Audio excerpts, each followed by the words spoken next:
Bismillahirrahmanirrahim. Assalamualaikum warahmatullahi wabarakatuh. Alhamdulillah wassalatu wassalamu ala sayyidina Rasulillah wa ala alihi wa sahbihi wa man tabi'ahu ila yaumil qiyamah. Allahumma salli ala sayyidina Muhammad al-Fatih lima ughliqa wal khatimi lima sabaqa nasiril haqqi bil haqq wal hadi ila siratikal mustaqim wa ala alihi haqqa qadrihi wa miqdarihil azim. Amma ba'du. Yang kami muliakan para masyayikh, khususan sahibul haflah Al-Ustaz Khairul Rafiq, Al-Ustaz Fitra Ramadhani, kemudian guru-guru kami Ustaz Rahmat Rizki, Abadi Aulia, Ustaz Mujtahid dan Ustaz Mukhlis. Tadi Ustaz Mukhlis mengatakan bahwasanya kami-kami ini adalah air. Maka saya kok jadi merasa saya ini air mustakmal nih. Sama Mukhlis. Tapi tidak apa-apa, insyaallah kita akan saling berbagi dengan niat ad-dinu an-nasihah. Hadirin rahmati Allah, segala puji bagi Allah, salawat dan salam kepada baginda Muhammad sallallahu alaihi wasallam yang dengan berkah perjuangan beliau pada malam yang berbahagia ini kita berkumpul di majelis mulia nan istimewa ini. Kenapa saya katakan mulia nan istimewa? Setidaknya ada beberapa alasan. Yang pertama bahwa karena dalam majelis ini zukira fi hismullah, karena disebutkan nama-nama Allah, ada zikir-zikir kepada Allah yang dilantunkan. Sebagaimana firman Allah, ya ayyuhalladzina amanu uzkurullaha dzikran katsira. Berbanyaklah zikir kepada Allah Subhanahu wa taala. Kemudian pada suatu hari para sahabat datang kepada Rasulullah sallallahu alaihi wasallam. Mereka bertanya kepada Rasulullah, ya Rasulullah, amalan apa yang paling tinggi derajatnya di hari kiamat? Maka Rasulullah sallallahu alaihi wasallam beliau menjawab, "Adz-dzakirunallaha katsiran wadz-dzakirat." Orang-orang yang berzikir kepada Allah, baik itu laki-laki ataupun perempuan. Kemudian Al-Imam An-Nawawi dalam syarah Sahih Muslim, beliau pernah mengatakan, sebagaimana disunnahkan berzikir itu sendiri pada hakikatnya mustahab, membuat sebuah majelis zikir itu juga disunnahkan, mustahab. Dan beliau berdalil dengan hadis Rasulullah sallallahu alaihi wasallam. Rasul sallallahu alaihi wasallam bersabda, "Idza marartum bi riyadil jannah farta'u." Jika kalian mampir di taman-taman surga, maka silakan mampir. Para sahabat bertanya, qalu fama riyadul jannah ya Rasulullah? Para sahabat bertanya, ya Allah, ya Rasulullah, apa itu taman-taman surga? Rasulullah sallallahu alaihi wasallam menjawab, hilaqul dzikri, halaqah zikir. Maka sebenarnya pada malam yang berbahagia ini kita sedang berada di taman surga. Kita berdoa kepada Allah sebagaimana Allah kumpulkan kita pada malam yang berbahagia ini di taman surga di masjid ini. Semoga beliau kumpulkan kita kelak di surga hakiki yang abadi. Amin ya rabbal alamin. Alasan kedua kenapa majelis ini sangat mulia dan istimewa, karena dilantunkan selawat-selawat kepada baginda Muhammad sallallahu alaihi wasallam. Mungkin kita sudah sering mendengar fadilah-fadilah selawat kepada Nabi Muhammad sallallahu alaihi wasallam. Para ulama mengarang kitab yang tebal-tebal untuk menjelaskan fadilah selawat. Akan tetapi cukup diwakilkan oleh firman Allah. Allah berfirman, ya ayyuhalladzina amanu sallu alaihi wa sallimu taslima. Yang sebelumnya Allah menegaskan, innallaha wa malaikatahu yusalluna 'alan nabi. Kalau Allah sudah berselawat, kemudian memerintahkan malaikat-malaikatnya, kemudian mengajak semua orang beriman, dikaitkan dengan iman, maka sungguh salawat itu memiliki fadilah yang luar biasa.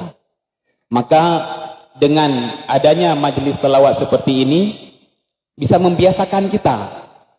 Lagi bawa motor, lagi jalan-jalan, ya, terbiasa untuk berselawat kepada baginda Nabi sallallahu alaihi wasallam. Kemudian hadirin yang dirahmati Allah, alasan ketiga, ini memang banyak alasan. Alasan ketiga kenapa majelis ini mulia dan istimewa. Karena pada majelis zikir ini juga ada majelis ilmu. Sebagaimana dikatakan oleh Ustadz Mujtahid tadi. Man salaka tariqan yatamisu fihi ilman sahalallahu tariqan bihi ilal jannah.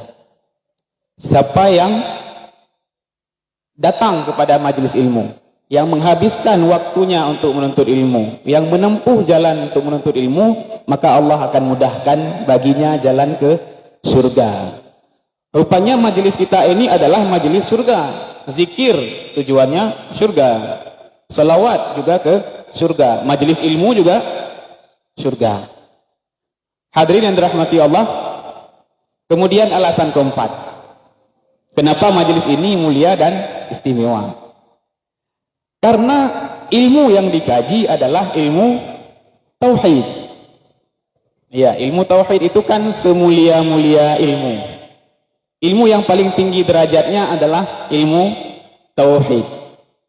Jadi ada pepatah Arab lagi ini, kalau tidak mau dikatakan kaidah, al-muta'alliqu yashrufu bi syarafil muta'allaq. Contohnya seperti ini. Misalnya kita ngefans kepada seseorang. Ada orang yang ngefans kepada seseorang.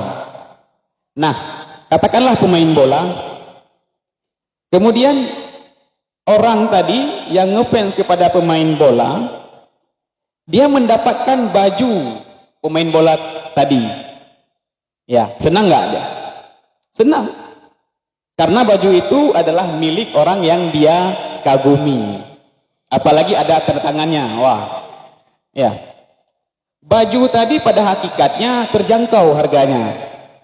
Tetapi karena itu milik misalnya pemain bola terkenal, sehingga ketika dilelang itu harganya menjadi melambung tinggi. Apakah karena bajunya? Bukan. Tapi karena pemilik baju. Begitu juga dengan ilmu tauhid. Ilmu tauhid itu mulia karena objek kajiannya.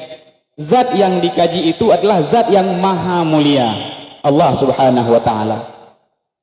Kalau kajiannya bukan tentang zat Allah, sifat Allah, maka ilmu itu akan sama dengan ilmu-ilmu yang lain. Akan tetapi karena yang dikaji, yang dibahas adalah Allah subhanahu wa ta'ala, sifat-sifat yang wajib, sifat-sifat yang mustahil, sifat-sifat yang jaiz, kemudian yang dibahas adalah makhluk yang paling mulia, Nabi Muhammad sallallahu alaihi wasallam. Sifat-sifat yang wajib bagi Nabi, yang mustahil bagi Nabi, yang jaiz bagi Nabi. Sehingga ilmu tauhid ini menjadi mulia. Kemudian juga dibahas tentang as-sam'iyat, ya, hal-hal gaib. Nah, ini mungkin ini mohon maaf ya karena sudah dikasih mikrofon ya. Jadi masalah sam'iyat, masalah ghaibiyat. Ini karena kita yang hadir nih sama-sama muda. Ya. Jadi masalah gaib ini, masalah yang hal-hal yang tidak bisa dijangkau oleh panca indera, ini sering dicoba kaburkan oleh orang-orang luar, khususnya orang-orang arah kiri. Orientalis kah namanya? Mereka mencoba mengaburkan hal-hal yang gaib. Mereka mengajak kita untuk tidak percaya kepada hal-hal gaib. Padahal ilmu tauhid sendiri, rukun iman sendiri dibangun atas hal-hal yang gaib. Hal-hal gaib itu kan yang tidak bisa dirasa dengan panca indera, tidak bisa dilihat, tidak bisa didengar, tidak bisa disentuh. Sekarang coba kita tanya, Allah subhanahu wa ta'ala bisa dilihat? Tidak. Tidak bisa didengar, tidak bisa disentuh. Laisa kamislihi syai'un. Gaib tidak? Gaib. Kemudian malaikat, gaib tidak? Gaib. Kemudian kitabullah, itu juga hal gaib. Para nabi, memang secara individu mereka bisa dilihat. Tapi secara wahyu bagaimana? Bukankah wahyu itu gaib? Gaib. Rukun iman udah 4 gaib. Kemudian iman kepada hari kiamat, gaib tidak? Ada yang bisa meramalkan tanggal berapa kiamat? Tidak. Gaib. Qada dan qadar, gaib juga. Sehingga ketika orang-orang ini mencoba meragu-ragukan tentang hal-hal gaib, na'udzubillah, iman kita ikut kabur. Wal'iyazubillah. Oleh karena itu, saya sangat mengapresiasi majelis yang mulia ini, majelis yang istiqamah, karena kata para ulama, al-istiqamah khairum min alfi karamah. Berarti insya Allah ini orang-orang keramat semua, karena sudah istiqamah. Amin ya rabbal alamin. Hadirin dirahmati Allah, mungkin hanya ini yang dapat saya sampaikan.